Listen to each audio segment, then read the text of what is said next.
ఆశ్చర్యకరమైన బైబిల్ పాఠముగా దినవృత్తాంతములు 2వ గ్రంథము 7వ అధ్యాయం చదువుకుందాము.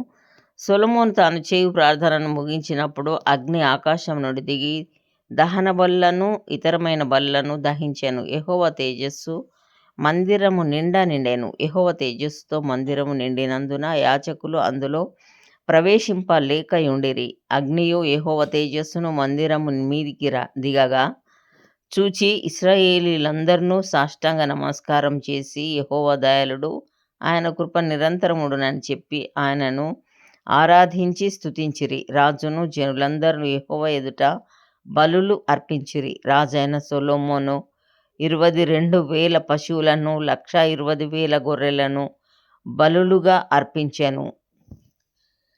యాజకులు తమ తమ సేవా ధర్మములలో నిలుచుచుండగాను లేవీయులు యెహోవా కృప నిరంతరం నిలుచుచున్నదని వారి చేత ఆయనను స్తుతించుటకై రాజైన దావీదు కల్పించిన యెహోవా గీతములను పాడుచు వాద్యములను వాయించుచు నిలుచుచుండగను యాజకులు వారికి ఎదురుగా నిలిచి బూరలు ఊదుచుండగను ఇశ్రాయేలీయులందరూ నిలిచి ఉండగను రాజును జనులందరూ కూడి దేవుని మందిరమును ప్రతిష్ఠ చేసిరి.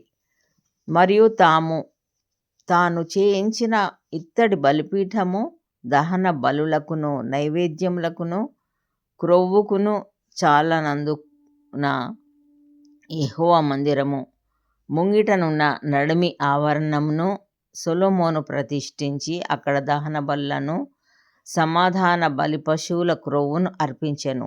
ఆ సమయమందు సొలొమోనును అతనితో కూడా హమాతునకు పోవు మార్గము మొదలుకొని ఐగుప్తు నది వరకున్న దేశంలో నుండి బహు గొప్ప సమూహంగా కూడి వచ్చిన ఇశ్రాయేలీయులందరూ 7 దినములు పండుగ ఆచరించి 8వ నాడు పండుగ ముగించిరి. 7 దినములు బలిపీఠమును ప్రతిష్ఠ చేయుచు 7 దినములు పండుగ ఆచరించిరి. 7వ నెల 23వ దినమందు దావీదునకును సొలొమోనునకును తన జనులైన ఇశ్రాయేలీయులకును యెహోవా చేసిన మేలుల విషయమై సంతోషించుచును మనోత్సాహమునొందుచును ఎవరి గుడారములకు వారు వెళ్ళునట్లు అతడు జనులకు సెలవిచ్చి వారిని పంపివేసెను. ఆ ప్రకారము సొలొమోను యెహోవా మందిరమును రాజనగరును కట్టించి యెహోవా మందిరమందును తన నగరునందును చేయుటకు తాను ఆలోచించినదంతయు ఏ లోపం లేకుండా నెరవేర్చి పని ముగించెను. అప్పుడు యెహోవా రాత్రియందు సొలొమోనునకు ప్రత్యక్షమై ఇలాగు సెలవిచ్చెను. నేను నీ విన్నపమును అంగీకరించి ఈ స్థలమును నాకు బలులు అర్పించు మందిరముగా కోరుకొంటిని. వాన కురియకుండా నేను ఆకాశమును మూసివేసినప్పుడే గాని దేశమును నాశనము చేయుటకు మిడతలకు సెలవిచ్చినప్పుడే గాని నా జనుల మీదికి తెగులు రప్పించినప్పుడే గాని నా పేరు పెట్టబడిన నా జనులు తమ్ము తాము తగ్గించుకొని ప్రార్థన చేసి నన్ను వెదకి తమ చెడు మార్గములను విడిచిన ఎడల ఆకాశము నుండి నేను వారి ప్రార్థనను విని వారి పాపమును క్షమించి వారి దేశమును స్వస్థపరచుదును. ఈ స్థలమందు చేయబడు ప్రార్థన మీద నా కనుదృష్టి నిలుచును, నా చెవులు దానిని ఆలకించును. నా పేరు ఈ మందిరమునకు నిత్యము ఉండునట్లుగా నేను దాని కోరుకొని పరిశుద్ధపరచితిని. నా దృష్టియు నా మనస్సును నిత్యము దాని మీద నుండును. నీ తండ్రి అయిన దావీదు నడిచినట్లుగా నీవును నాకనుకూల వర్తనుడవై నడిచి నేను నీకు ఆజ్ఞాపించిన దాని అంతటి ప్రకారము చేసి నా కట్టడలను నా న్యాయ విధులను అనుసరించిన ఎడల ఇశ్రాయేలీయులను ఏలుటకు